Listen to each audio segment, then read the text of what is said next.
Hello, everybody, and welcome back to another edition of our weekly live reaction show to everything wrestling. This is the Matt and John Make podcast. You got John on your right, I'm Matt on your left. So I guess we want to just get right into SmackDown since since it is pretty fresh on our minds now, and like let me know if we're all good on the sound there, because I know that was we had some issues before signing up. there's echo when I speak. I just realized. Okay. Not when you speak. When I speak. Okay. All right. Well. And it's making that. Okay. Well. Anyway, as I don't far know. as tonight's show is concerned, I felt outside of the Roman stuff. It was a pretty blah show. Nothing too much happened outside, obviously, with the AJ, who turned heel. As this show ended, this continues to be by far WWE's best storyline that is going on right now. I just wherever this is going, I'm just going to be enjoying everything about it. Were you pretty surprised that they of how that ended, and then that they pulled the trigger on the heel turn there? Yeah, a little bit. Oh, I guess that worked, I think.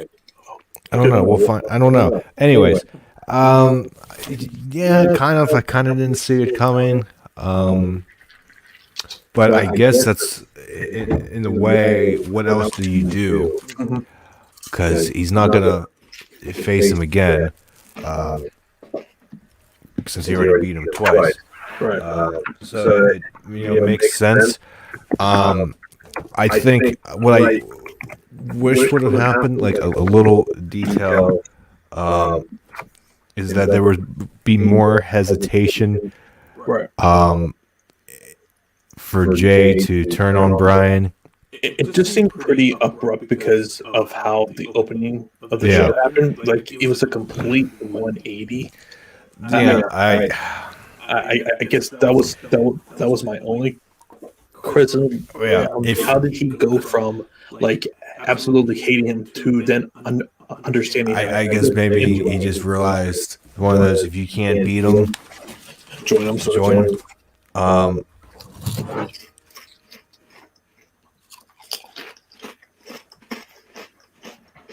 I still echo. So if it was more like they face to face, Brian's down, doing his thing, dead, and Roman says something along the lines of, "You know what you have to do," or something like that, and Jay kind of just looks and just turns and just does the heel turn that way. I think that would be good and almost a better way. And then at the end, I understand, and say that, and that's how you close it off. Yeah, I think it was too abrupt. Yeah, It was just like, what? Okay, Yeah. I understand, no pun intended, but it missed a little detail. Yeah, I feel like that they skipped. I felt that they skipped part B and just went into part C, sort of thing. Like they just skipped a whole subplot to get to that. Now I'm not complaining. It's still a fantastic story that's going on, and man, kudos to Danny Bryan for putting Jay over as well as he did, because man, Jay is taking this whole run right now, and he's making the absolute most of it. Like, to me, at least for right now, Matt, Roman and Jay are by far are WWE's best guys right now. Yes. I don't think it's really even close right now. Just, Mhm. I mean, like if there was a crowd for this, and Jesus Christ, if there was a crowd for this, like they would be eating this thing up. It's a really easy story to kind of to kind of sink your teeth into, and I say this every single week. This is the best long term story, and we're starting to get into that Yeah. here. Like this is what 3 months now we're going on this thing. So I mean, like it's just it's.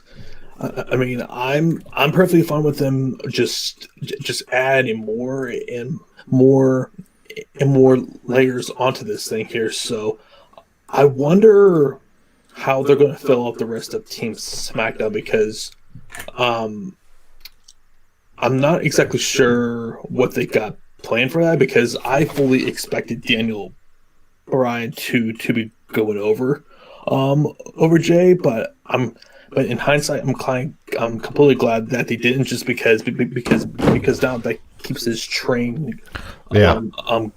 going here, and a loss here would have really hurt him, especially of him quitting against Roman. Like he really needed a win back here. So you gotta figure we're gonna be seeing Jay's we're gonna be seeing Jimmy Uso at some point. Yeah. Which I'm very interested to see how that interaction is going to go on. And at some point, you gotta think, hey, Rikishi's going to have to show up here at some point. You think one would think. You would think. I mean, like it makes too much sense to not do that.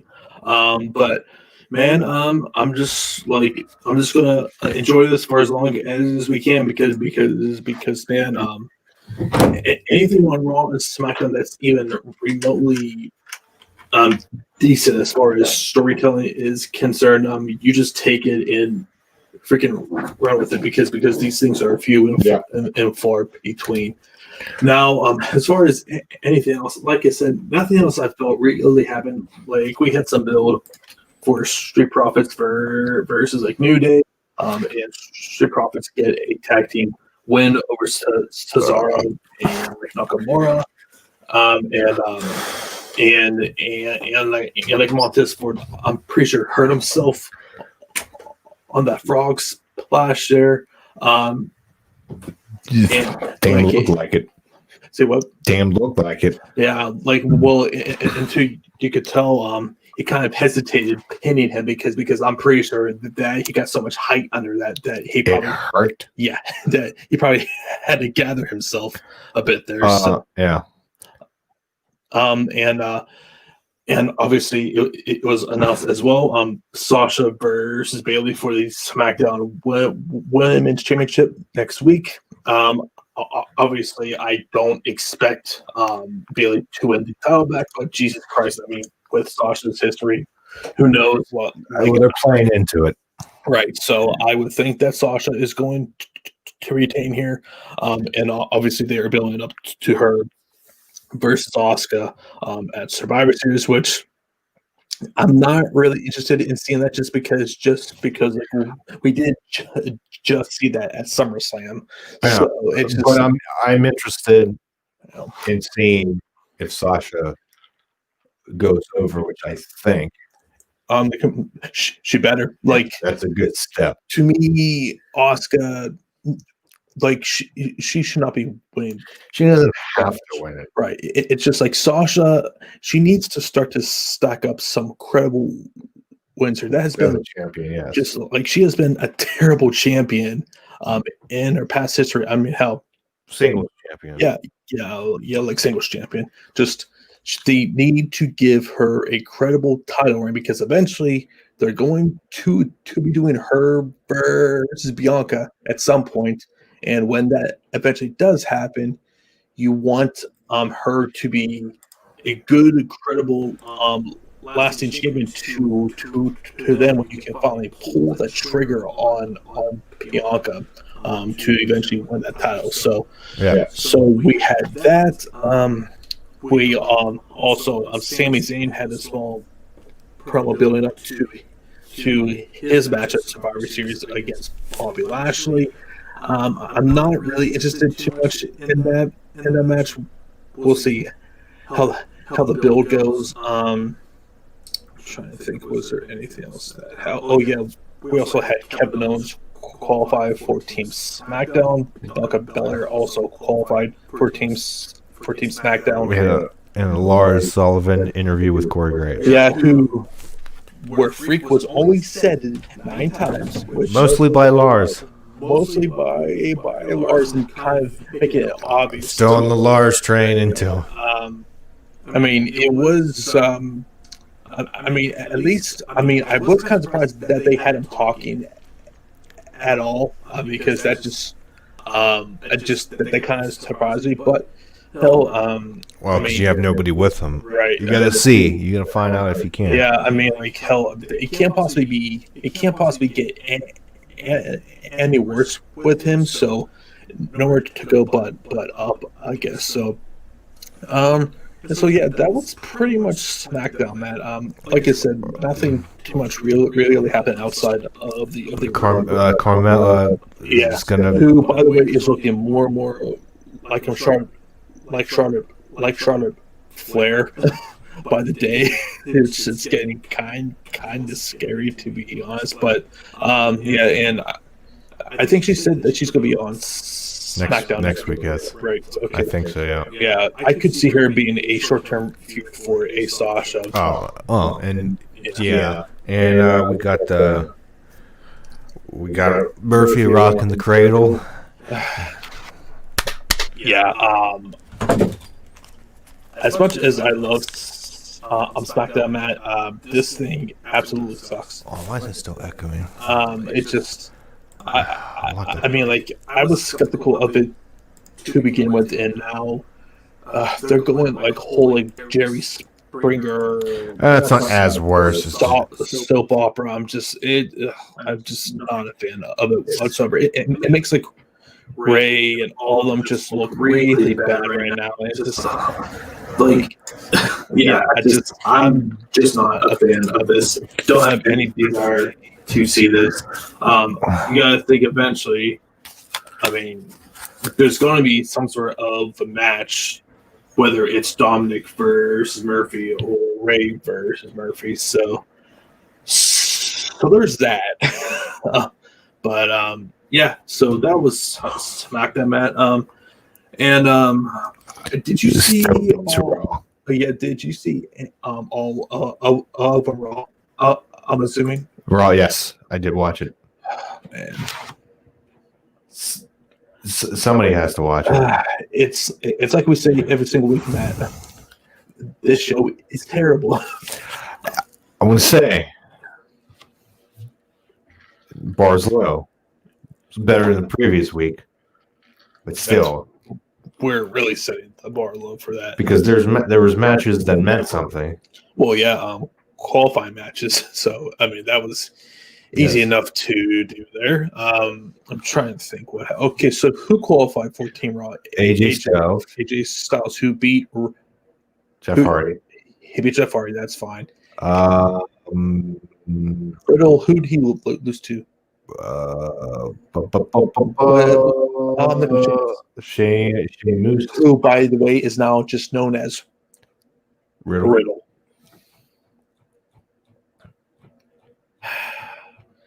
Matt Riddle, I pray to God that you, my friend, either go back down to NXT or get the hell out of this company. Jesus Christ, like he's been only on the main roster, what, 3 months, 4 months, and it just feels so irrelevant right now, man. It's bad, but yeah, Sheamus and like Riddle, though, they beat the ever living shit out of each other, and and like you could even tell Sheamus after like he won, he's trying to stand um on the like middle rope, and like he's really struggling just to even get up there. Like those two were definitely laying their stuff in there.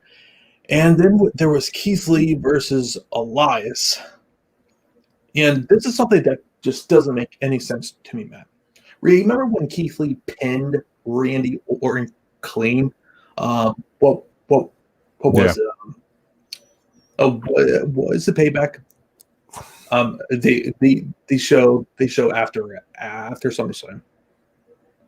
I forget what, I but think it was Payback. yeah. So he can beat Randy Orton clean in which I believe that match was around 10 or like 15 minutes. But he's struggling to beat an Elias in 10 minutes. It just did not sit right with me. Elias is so boring. There is nothing interesting about him. He just the whole thing. Blasphemous. Like it would be one thing if Keith Lee wasn't expected to be a top guy or anything, but man, it's just I don't know what they're doing with him. It's clear that they don't have any plans for him, or they just don't know what to exactly do with him. So Another thing that nobody knows what to do with it. Retribution. Retribution, yes. God. They lost a tag team elimination match against the Hurt Business. A clean sweep. They got eliminated by DQ.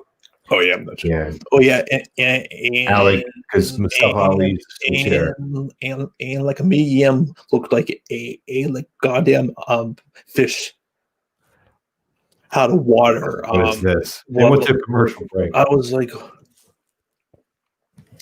oh, you know what? I like Retribution Mia Yim look than regular Mia Yim look. Yeah. Mia Yim and dress as a Retribution member is it's aces in my book. I don't know. At the same time, this group. Man, why is Mia Yim there? It's like her, Dijak, Theo Madden, and Shane Thorne, who all of these wrestlers' careers, like this is going to be almost impossible for them to come back from when this is eventually killed in like a month or so here. Like there's no way that this gets into 2021 here. Like I believe it was Sean Ross Sapp who said that they haven't won a single tag match since they've been tagging together. I believe that was it, but it's just it's so obvious. Vince just does not give a single crap about this group. He lost interest, and so they're just losing at every turn that you see here. It's bad. That's all that you can really say about this. They should just kill this thing now. Just pretend like it never happened. Like this company sucks at booking factions, which is why I'm hoping what they do over on SmackDown with like Roman and Jay, that if they do a faction there, that they do the direct opposite of what they're doing with this group. That's usually what happens. And it will be okay, but like pretty much anything that was done with this group is like the direct opposite of what you should be doing to get any sort of faction over. You need to win matches. Winning and losses matter. Like and that cannot be any more true here when you have names as these people have names of. It's just bad.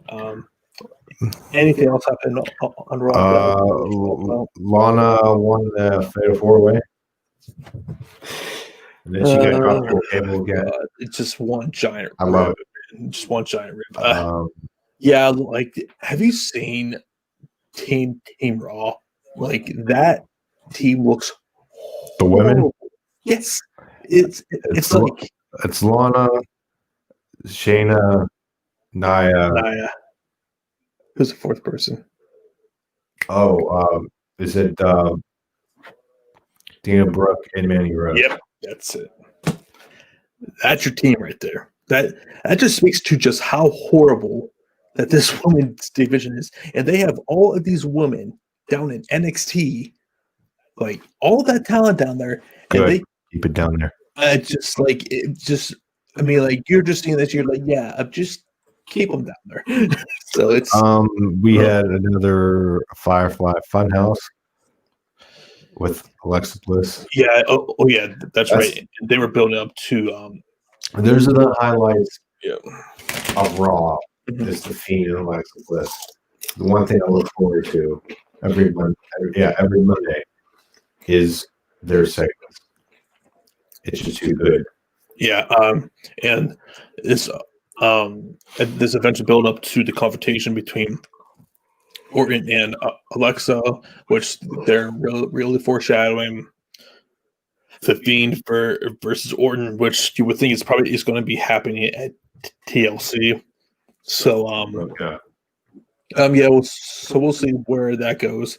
I'm not crazy about another feud between these two. And like we saw this, and granted, it was with a different incarnation of Wyatt, but it's just it's different, and I'm okay with it. So yeah, so that was Raw. So now we're gonna move on to some actual fun shows. And since Halloween Havoc was such a big show, there will start off with Halloween Havoc. Matt, what was your overall thoughts on the show? I thoroughly enjoyed it. Mm-hmm. I thought it was good, entertaining. A lot of stuff happened. Shotzi wasn't crap. She as host, she actually was limited. She looked weird as shit. To say the least. Then she dressed up for Halloween.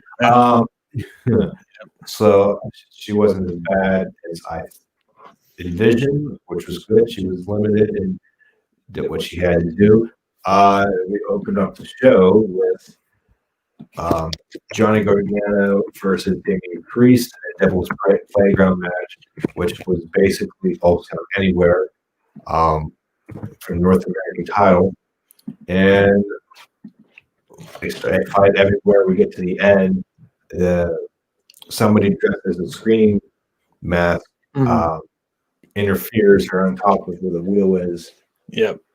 And interferes, and then Johnny gets a concrete slab, bashes it over the head of Damian Priest, takes a bump off of that, which looked neat with everything there. Yep. And Johnny crawls and gets the win, and is your new North American champion. Yeah, I have very mixed feelings about this, to say the least.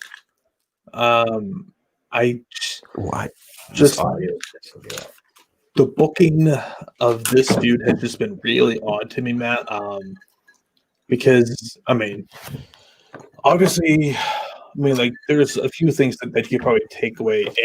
They want to move up Damian Priest into a possible feud, maybe with Finn Balor, which I would not be against. Yeah. Two, they really wanted Johnny to get a win, which has been kind of like long overdue. At the same time, though, Johnny is coming off a little bit stale for me as well. So, I'm really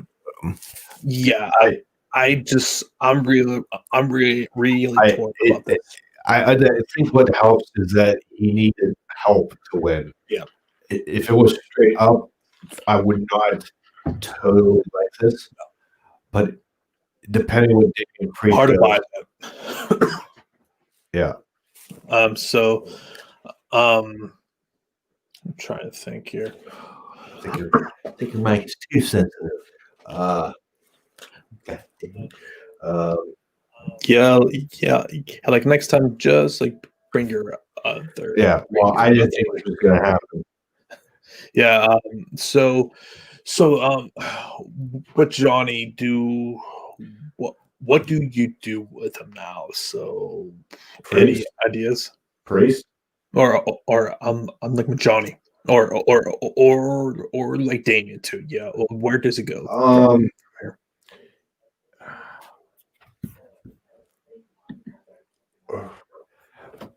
I mean, priest can technically possibly go to NXT Championship picture. Mhm. Johnny, who's there? I don't know. I really don't know. Yeah, I mean, like I'm kind of in the same boat. It's like I don't know where things actually go for him at this point. So, yeah, just like because now there's like a lot of unknowns here. Like, yeah, we'll just we'll see. We'll see what happens. In a way, a good thing. Um, let's try that. Then we had after that, we had I think Cameron Grimes is backstage, and Regal pretty much throws him to the wolves. It's just like, come with me, you're gonna go die. And then we transition to Pat McAfee coming out with the new tag team champions, Oni Lorcan and Danny Burch, and Pat McAfee got a damn promo. Yeah, I don't know if there's three better people in the company right now at cutting promos, and probably the only other guys who are probably better than him in the business are guys like Jericho, MJF, um, Eddie Kingston, just to name a few people. But I mean, he really helps out with the show, man. Pat McAfee's presence, he stands out from everyone else on the roster, and honestly, I think he can really help um, with the product, with them going head to head with Dynamite every single week, because I don't see him as a guy who's going to be on either Raw or SmackDown. Um, so I mean, and aligning him with like Pete Dunne here, I mean, I didn't see it coming, but it makes a whole bunch of sense. So What are your headphones plugged into? I just on a side tangent. right here.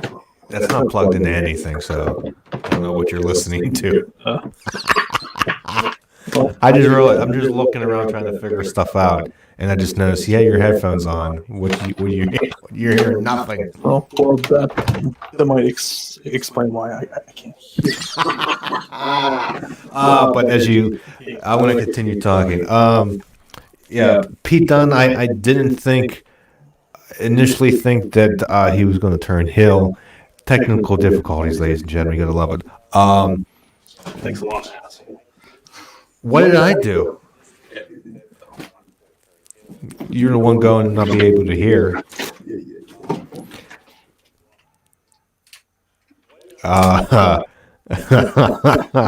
But him turning heel makes sense on UE because back in the day when he was teaming with Roddy, Roddy turned on him in that was it the Dusty Rhodes Classic, if I'm not mistaken.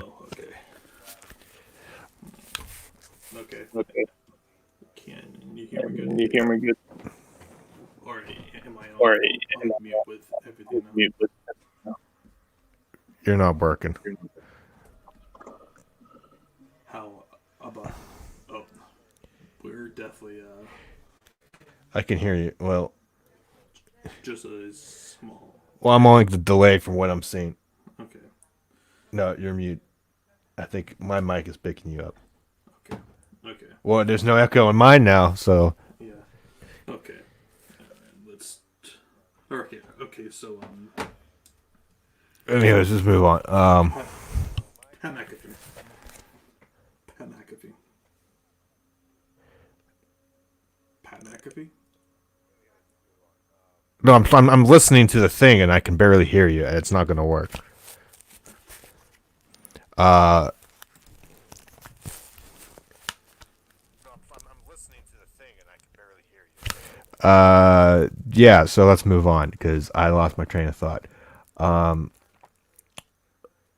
So we get Cameron Grimes getting into the white van of taking him to the house, and we get Michael PSA's coming out. Dude. The only thing I could think of is Conrad when that whole thing was happening with him and Bruce Pritchard there. Yeah, you probably have to unmute yourself or switch to your that earbuds because this is not going to work. For at least for the people who. I know why. Okay, how's that? Give me 2 seconds. It should sound a little bit better now. Okay, that should work. Okay, yeah. I just realized I had it off of my mic here, and it was on my internal one. Was that the whole time? No. But, okay. Anyways, this is entertaining for the one as the one person watching. So anywho, let's move on. Dude. We get Santos Escobar versus Jake Atlas, non-title match, and I think this is another. I'm a big fan of these two. Another good match with those two. With Escobar getting the win. They used the old weighted rigged mask on Atlas to get the win. Santos $1 million. He's a big fan of my tweets. The one tweet he favored because he searched for it. We get pretty damn obvious, don't you think? What's obvious? With him vanity searching his name. Oh no! I'm saying I'm agreeing with you. Okay.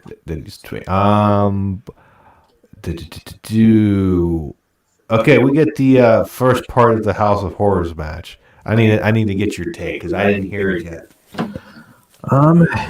It was something. I mean, when I was watching this, I was like, "Oh, I can't wait to hear what Cornette has to say about this." First of all, but honestly, I mean, like, since I liked the Stadium Stampede match, I can't shit on this. I like the Ultimate Deletion matches, the final Deletion matches. So I was actually fine with this just because it was a Halloween theme, and with Dexter Loomis summons zombies. Right, like he's a like horror character.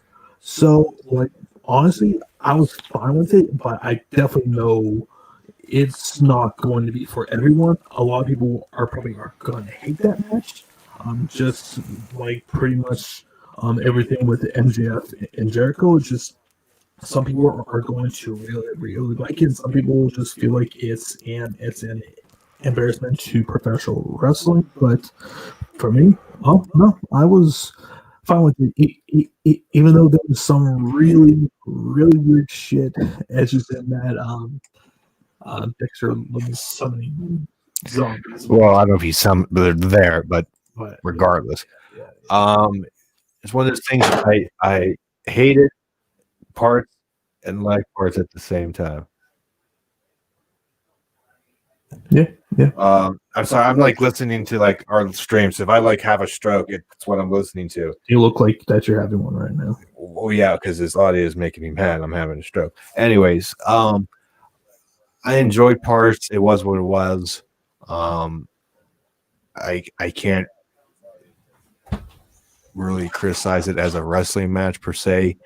I think it was a better version of Bray and Braun from what was that, SummerSlam? Yeah, and that was horrible.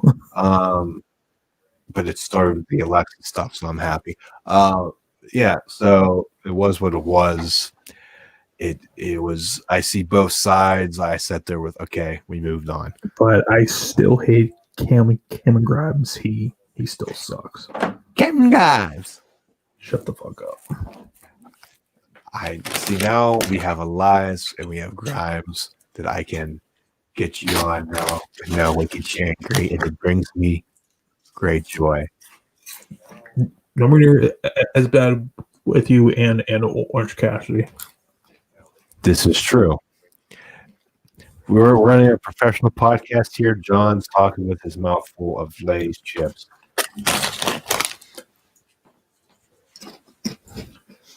A big man's got to eat, man.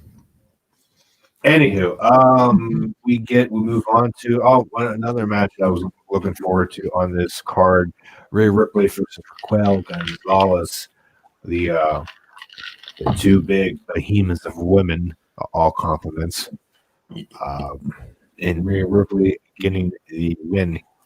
Yeah, which it was pretty much what I expected here. Yes, Very good match. A definitely a different type of women's match. Not too often that you see women of his size working. A physical, just and it wasn't like a Nia Jax versus Tamina. This was actually two girls who look like that they are in shape, who are legitimate badasses. Like this came off really good here. And obviously Rhea had to go over here. I would imagine her versus Io is probably happening soon. If not at the next takeover, then in December. Yeah. I mean, you gotta think that's probably where they're going, just because especially after Io beat Candice, seems like the most logical way to go there. We're backstage with Mackenzie Mitchell interviewing Hollywood Drake Maverick dressed as Hulk Hogan, and then Killing Dane as the shock master is perfect because he didn't want to sell for the trip. I love it. They're grown. They're grown. I'm liking this duo. Mm-hmm. It's like the Odd Couple, that sitcom. Right. From back in the day in most recent. So this was I like it. I like it. It's growing. And we finished the House of Horrors match in the ring. I think Cameron Grimes got eaten by zombies, if I'm not mistaken. But the end of the match was the silent submission on Grimes in the middle of the ring. So Dexter Lumis wins. We got a little promo by Ciampa talking about how NXT has changed and how everybody in NXT has changed, and starts coming on the Dream. Says he's a 25-year-old prodigy who has the it factor but can't seem to get out of his own damn way. Ain't that the truth? Goes, hit me with the cast once, shame on me. Hit me with a cast twice, you're a dead man. I enjoy that line. So we're gonna jump a Dream match, obviously in the future.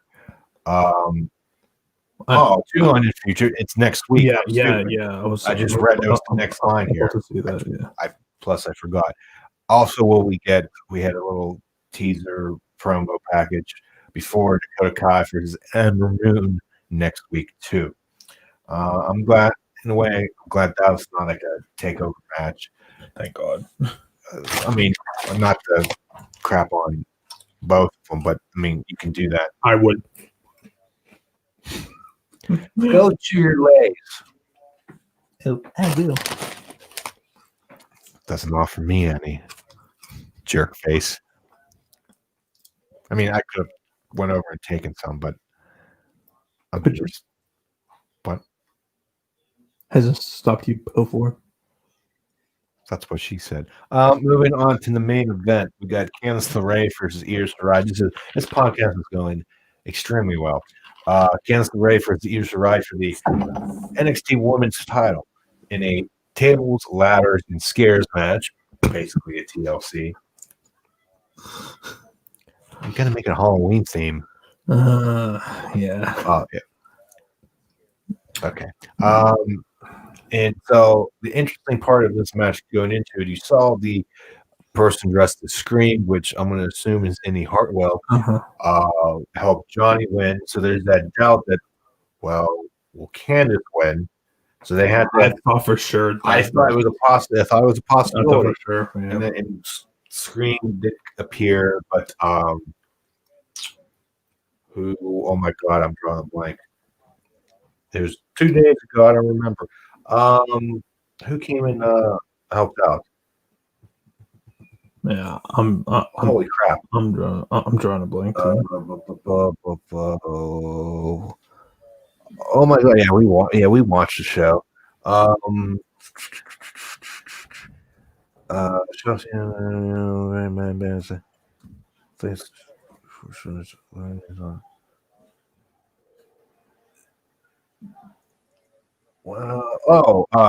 Jesus, Shotzi dead. She can't. Yeah.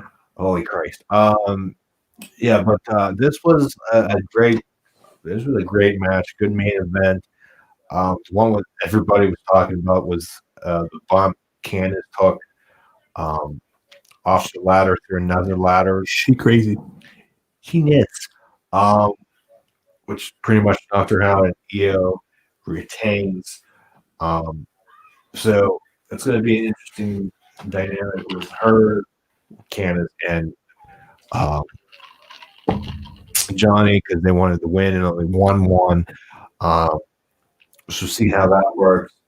Io wins. That's good because she's just been doing a phenomenal job.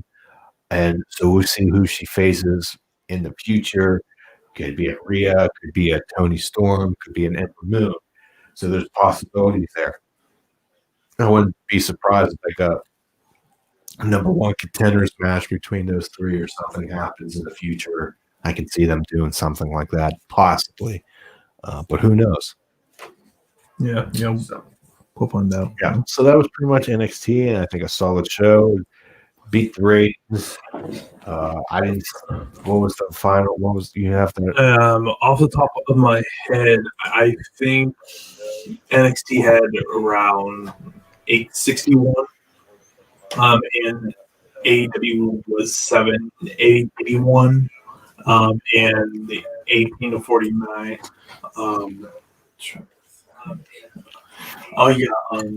Dynamite, they had a 0.32, NXT 0.25. Okay. Which I believe this was their first. God, this echoes pissing me off. Which I believe that was their first win since December. I could be wrong about that, but I want to say it might have been that one. But a win's a win is a win's a win. The thing is, can they build on that and try to I'll go back get some down. more wins, which that's a whole other podcast. But now let's move on to AEW Dynamite. Yes. Whether we start off just right off the bat with just it seems strange, just right into an interview with MJF and Wardlow. MJF saying if Wardlow wins the tournament, but if MJF beats becomes champion. If Wardlow goes and then becomes champion, it's actually MJF because he owns Wardlow. I got it right. And then Wardlow's kind of just like taking it. And then Sammy comes over and throws the jacket down, the oversized jacket. And pretty much says that MJF's not going to join the group and all that fun stuff. So yeah, I didn't miss anything for that, did I? No, and that leads into Wardlow versus Hangman. Pretty good match. I thought this was almost my favorite match of the night. This was no stupid crap. This Nope. was a match. These It was two great. beat the crap out of each other. Hangman Page wins, Mhm. which we all expected. But also too, even in the like loss here, Wardlow looked pretty good here. He didn't really lose anything. I felt, and obviously Hangman had a win here. So yeah, very good match there. We get a Moxley promo talking about his match with Eddie Kingston. Pretty much saying he's going to continue to crush Kingston's ego as he's done with everybody else. That's the gist of that. Then Eddie Kingston's in the ring saying Moxley's a coward for not being there tonight.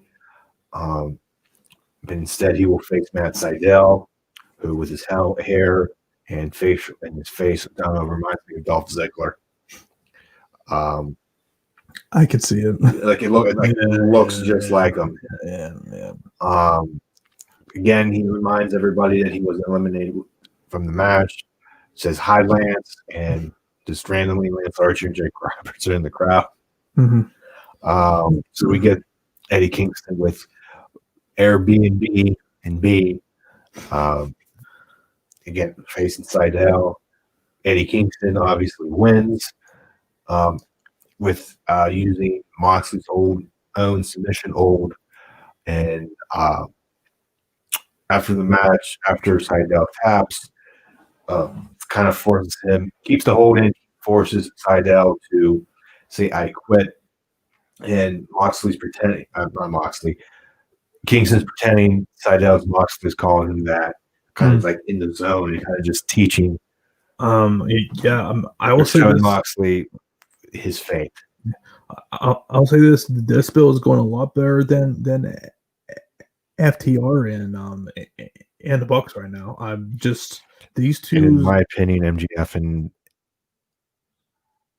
Jericho. What? Bill wise. Honestly, I'm not going to completely disagree either. But I'm like Moxley and Kingston are cutting really good promos. Really good. Well, I didn't know the history there, but there's history. Mm-hmm. Yeah. And Kingston, to me, is making this feud for me. Mm-hmm. Oh yeah, absolutely. Because he can talk, and I believe every single word that he says, and that's why he is so good on a mic, because everything feels real with him. So and so him versus Mox should be really damn fun. And I believe they're having a confrontation next week. Yeah, face to face. Yeah. So I'm very interested to see that there. And we get an interview between the Young Bucks versus FTR, locations, interviewed by what looks like me in a lucha mask. This sucked. Excalibur dressed for the occasion. He comes off like a complete freaking mark here, man. I can't buy him. I can't take him seriously. In this situation, I couldn't take him seriously. Shivani should be the guy. Or JR. One of the two. JR could you sit down interview still good. Hell, even Taz here. I mean, I'd be fine. I'd be fine with Taz here. It's just like, I don't know if Taz fits because he's doing his own. But I get your point. But Shivani needs to sit down interviewer. It's just like the Bucks can't cut promos. They're horrible. And on top of that, why are they doing the freaking Cody stipulation here? Like, if this makes no sense. On top of that, no one is emotionally invested into this story. These guys were just named number one contenders, I believe, a week or two ago. Yeah. So and this has no steam. whatsoever. Wow. And this has been a match people have been wanting for years. As soon as or even before that, but as soon as at the time Revival were released, everybody's like AEW, the Young Bucks, the match we want to see, and it should be good, but like There's no interesting story like no, putting them together, and because that's they the were problem. like together. Start like there was no build up. No. They were together, kind of, and then they weren't. And then they had a semi heel turn with the Bucks, which it was just stupid. It came off stupid. They're both heels. Like There's it's like, no. well, and the difference is, Matt, I don't find a likable thing about the Bucks. Honestly, I was like, I like FTR.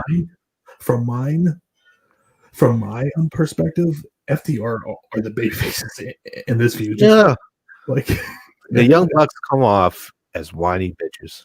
exactly, and I tell you, man, like, and we say this every single week, they have not transitioned well into like mainstream And you wrestling. can say that, and a little bit, and this is my opinion.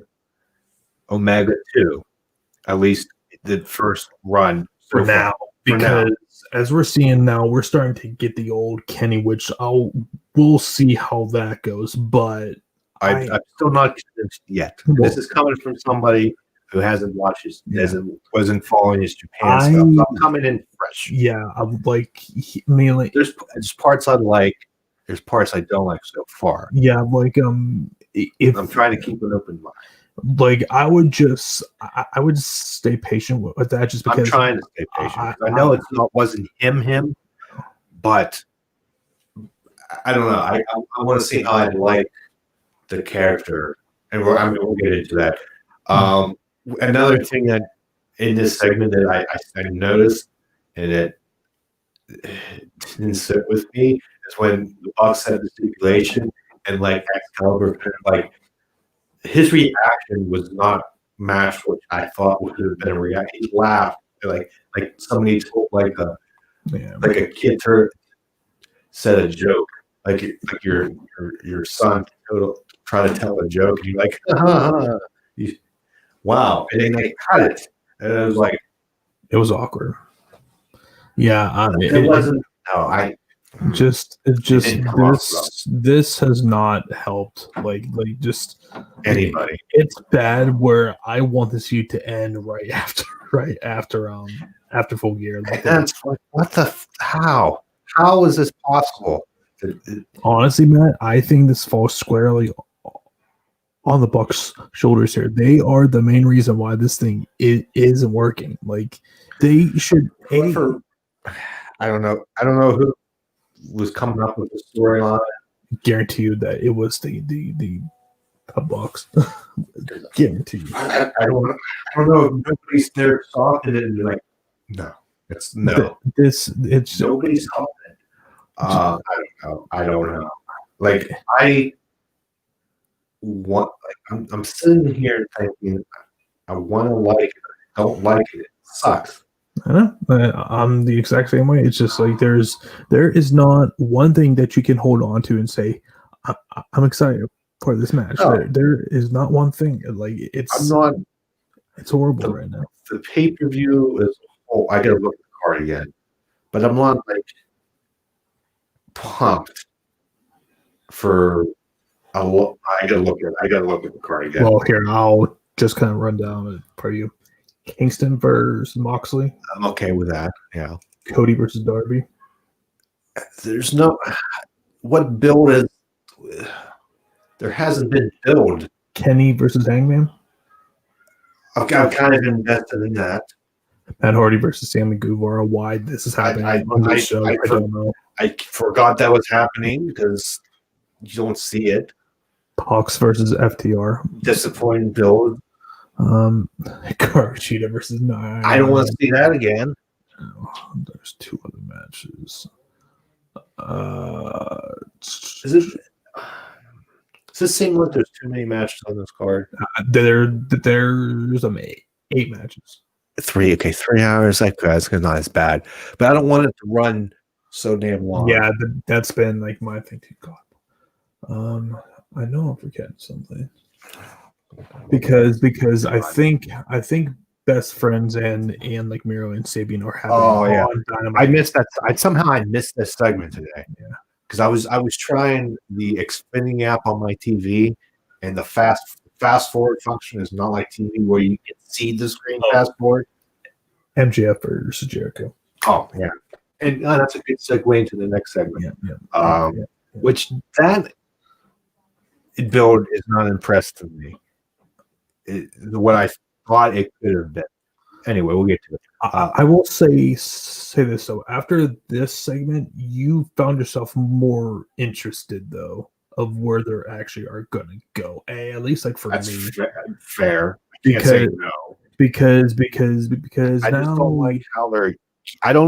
My gripe is how they're. Well, I guess that's the same thing with the Young Bucks and the thing, but more so the destination, the journey of getting to how the whole thing behind it. I don't know. That's just me.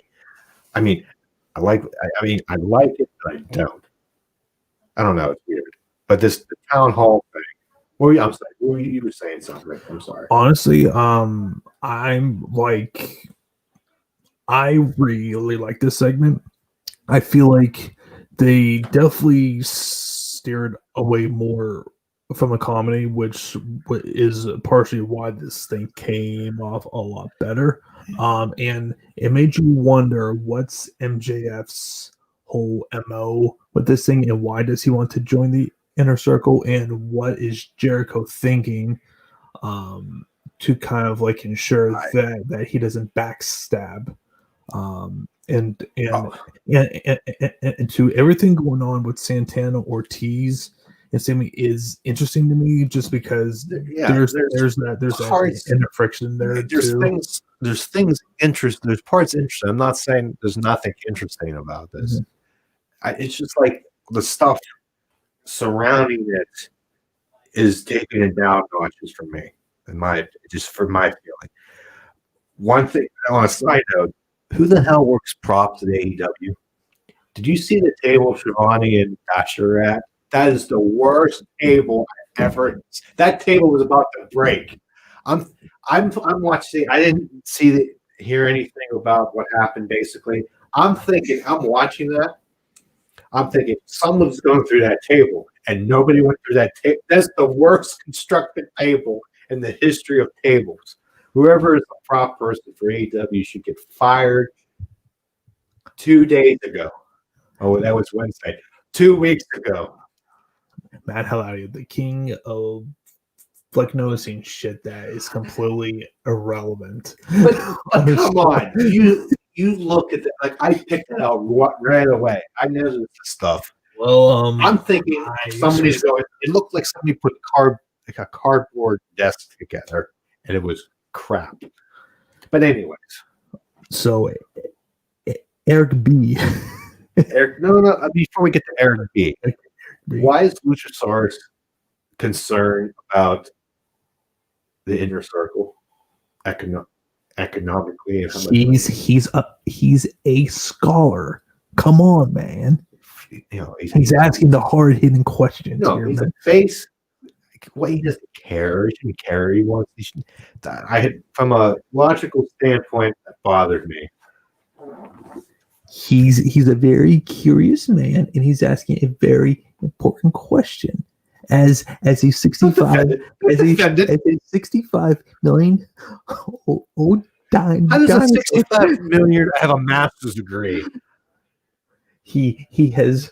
How long did he go to school? He has broadened his horizons since in his time of life.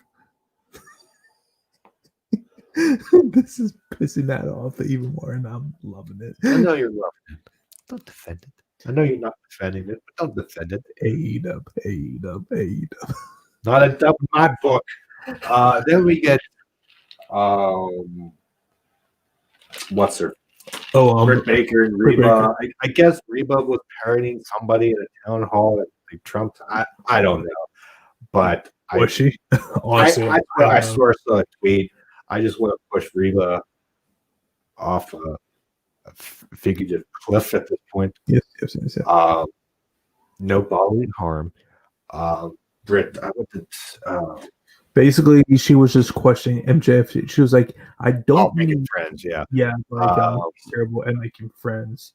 And like that's when Jericho, I think he says like, "Yeah, if you turn on the inner circle, we will beat the shit out of you," or something like that. So yeah, because repeat stuff, and then then we get Peter Avalon shooting his shot, Matt shooting his shot. Yeah, pretty much. Pretty much what that is. It's like, okay, we got this librarian dude. Move on. And I still don't know why Dasha was out there because she said nothing during the segment. Random thought. And then we got Eric Bischoff having a 3-pronged question, but it was technically 4 questions. Hard-hitting questions, semantics. That wasn't a complaint. That was a joke. It sounded like a complaint. I wasn't complaining. Perhaps. What did he ask? Apparently, Bischoff changed the question, or he said on his podcast in MGF, and he praised MGF because he he can work off of the fly. Okay, what's the question? MGF for questions. Oh, what can MGF do for the inner circle? Friendship. Friendship. Like, I'm not fully upset by that because, like, I might go. It was clever. It was clever. Like, oh god damn it! Where's Kernat's response? Like, I cannot wait. I'm thinking about so friendship. Honestly, at that point, I was just thinking of Kevin Owens and Chris Jericho. If he brought up like Festival of somehow tie that in, I want to pop a little bit. But Jericho, pretty much, I don't know what the other questions. It doesn't matter. But Jericho says,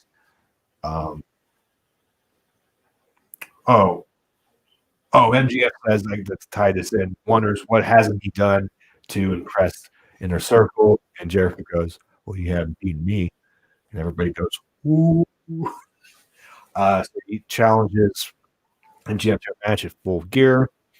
If MGF wins, he gets to go into the Inner Circle, and MGF says he'll do anything necessary to win.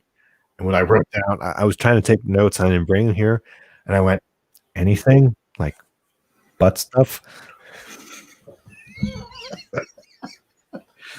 He said anything to win. So, that's where the intrigue part came into this for me. I want to see what anything is. The rest of it I could have done with, the whole thing I could have done without. But Ortiz, Sammy, and doesn't want him in the group, and he goes Santana, he doesn't really care. 50. Well, pop there. But yeah, I at least want to see what MGF does. That's my intrigue going into this match. Yeah, obviously MJF, he's gonna win. It's just when he's in the Inner Circle, what happens? Like, does he stage a coup in the Inner Circle, turns on Chris Jericho, and he becomes the like a new leader of the group? So it's I'm very interested to see where this story goes. So just hope it's better than leading up to it. In my opinion. Then we got Cody versus Orange Cassidy in the Lumberjack match. This sucked. This wasn't good. I was just happy when this thing was over. I did find it weird that they actually ran some interference here, which that's pretty damn rare, and they actually pinned a guy like that. That's like that doesn't happen often. So I was like, oh, okay. But that's why the Dark Order has a problem with Orange Cassidy. No, because weren't they going after Cody and they accidentally hit That's not what I remember. I didn't think so. No, because the ref was distracted with Cody and he went out. I don't think they were pretty sober, pretty much animated. I'm not sure, I swear. but but for some reason I think this was to set up John Silver versus Orange Cassidy on the buy-in on for Full Gear, which like yeah, but so Buy out. so obviously this sets up Cody versus Darby. Yeah, I don't really have too much interested in that right now. They did our favorite spot in this match. I'm going to go on the top rope and everybody's going to fight, and everybody stops and looks up for seems like forever. Yeah, so I'll be happy if fucking lumberjacks or if any like lumberjack matches are just go away. Like I've never have been a big fan of those, to be perfectly honest, and this kind of just reinforces. Oh, I missed the segment, and I'm reading the recap here, and I hate my life. I'm just gonna read it. I'm just gonna read word for word. So I'm gonna credit. So from Wrestling Inc., Joshua Gagnon. I'm sorry if I butchered your name. So I'm gonna credit this. I'm gonna read this. I hate my life. Hang on. I had to scroll up to find who it is. Okay. Backstage, best friend bump into Miro and Kip Sabian. Miro says they have a gift for the guys. No hard feeling. Penelope Ford says trick or treat. Miro and Sabian meet the two guys up. Miro throws Trent into a wall. I will never forgive you, ever. The gift was just the controller from the arcade that was destroyed previously. That was a recap of that segment. And by John's reaction, Let's move on. let's move on. I didn't see it by the grace of God because of then we get Serena Deeb, the NWA Women's Champion, versus Layla Hirsch, the women's champion, not in the company being showcased more than the actual champion. Yeah. This I saw some of this and I think I dozed off. there's this I board that I don't know. I didn't mind what I saw. Wrestling was, but I woke up until the match being over. I guess I didn't miss anything. no, this wasn't really all that anything special. And again, where is Hikaru Shida in yes, we did see her when she talked for about like 15 seconds. I think it was less than 15 seconds. There's one reason why this division sucks is your champion isn't appearing on TV enough. She's on Dark. Exactly. That's a I problem. don't watch Dark. People do, but why? Dark should be the under people, building them up, not Superstars. putting their Superstars is what it should be. It's like. I don't want to see like I'm over now Rose and Sheeta. Like if Rose wins, then boo. But then if Sheeta wins, then now Rose loses again to some. regardless of like who wins, like it's not going to change anything. The division is Unless there's a still, surprise, but I which doubt. they could really use right about now. Yeah. So we get Sean Spears versus VSK. He wins in like about 3 seconds, and then Spears, he walks up, hits the Death C4, which is a Death Valley driver, and wins. yeah, And then Spears is mad. Somebody was heckling ringside wearing a minotaur bull mask, and it was Scorpio Sky. Sky hits the TKO on Spears. Thank God this match is not going to be on Full Gear, because I believe that this is happening on Dynamite next week, which I'm probably fine with. Just don't put this on the pay-per-view, please. So it is next week. Yeah, it is next week. I for some reason I popped with, I think it was Tully Blanchard throwing Candy at Scorpio Sky. I was like, what? Yeah. So, but put Scorpio Sky over Sean Spears still sucks. He's boring as freaking bricks. The next week, before we get to the main event, Jericho's on commentary. Sammy Guevara, Ortiz versus MGF and Wardlow. Miro, Kip Sabian versus Trent. Sean Spears versus Scorpio Sky, like we mentioned. Cody and the Gun Club versus John Silver, Cabana, and I guess 10. I forget who 10 is. Yeah, and John Moxley and Eddie Kingston face to face. Which that is the only thing I am really looking forward to next week. Jericho commentary.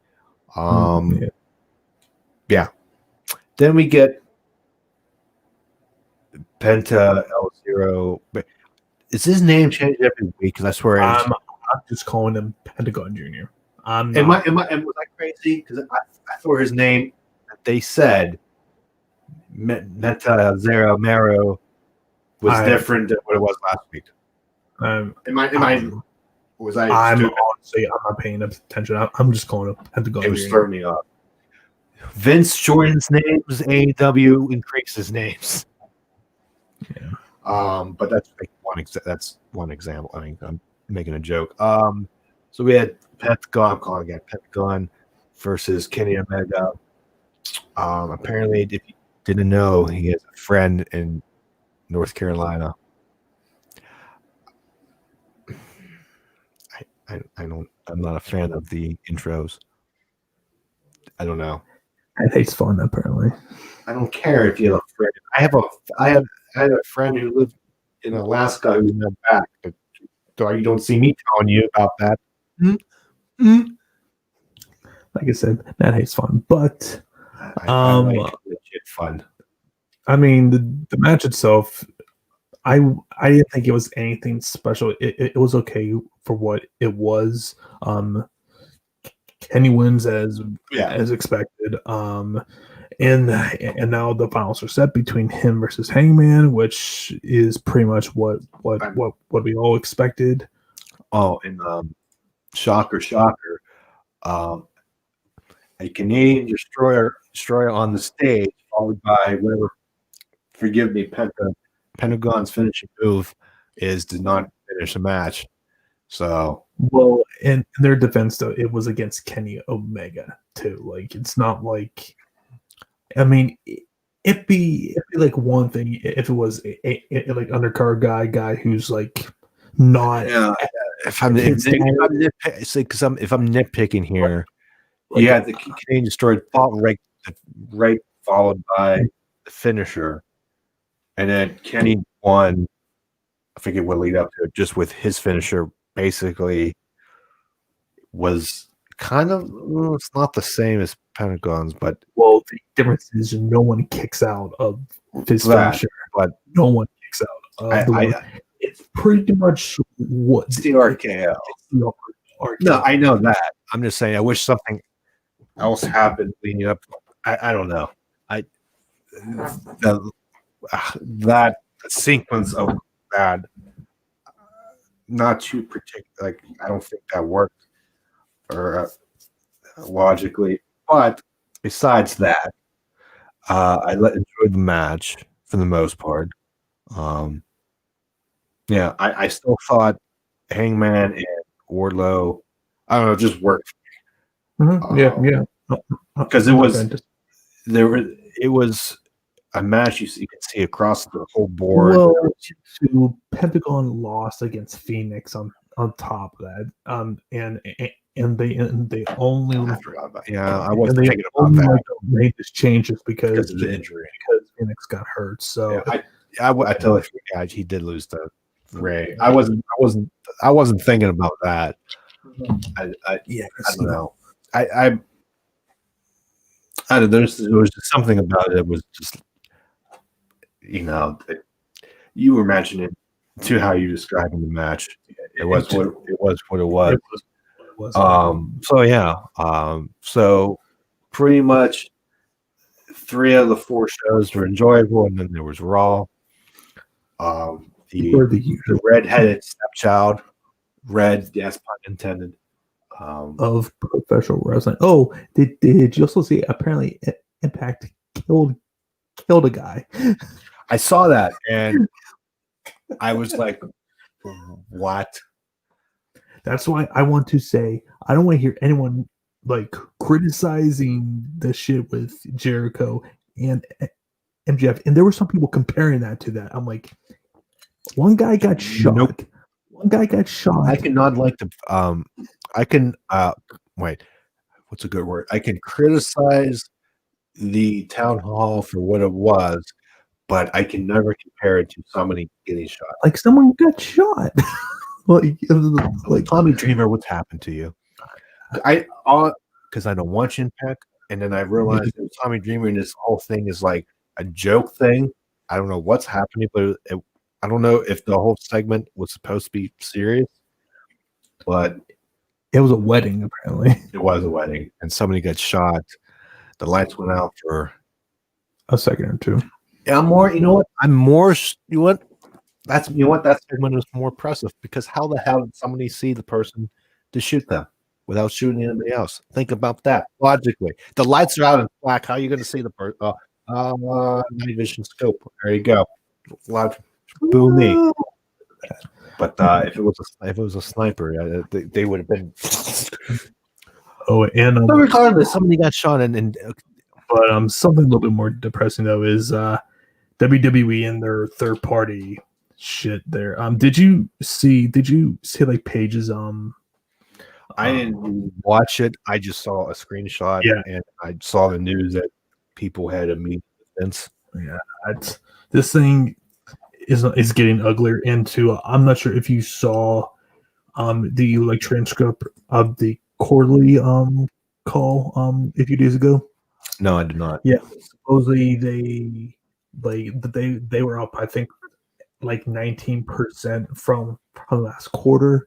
Yeah, they As far had profits. Yeah, It just those cuts that they did back in May look even more bad now when you look at things and how successful that the company has been even in this pandemic.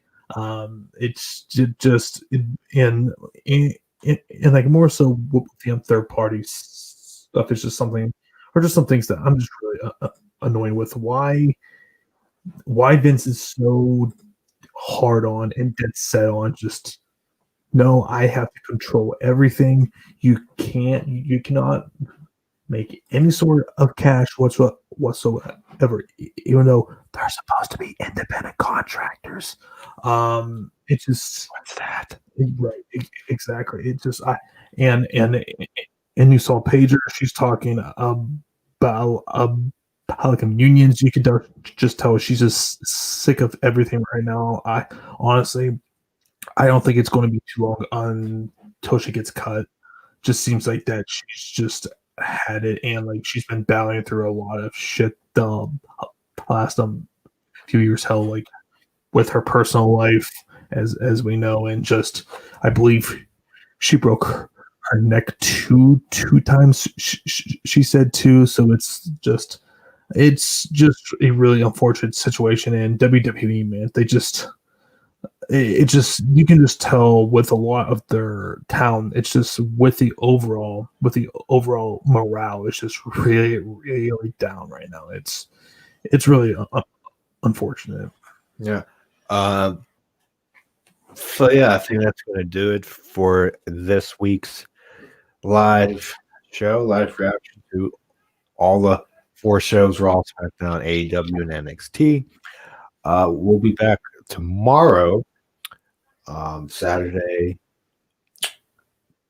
October 31st, Episode 64, by the way. 64 of the weekly podcast. Probably several stuff to talk about, like NFL. Probably cover Mandalorian. Maybe the election, since that's a big thing. Yeah. Yeah, I guess topics off the top of our head. So yeah, that's look forward to that. So with that, this is John on your right side screen. I'm Matt. Thanks for watching and have a good night.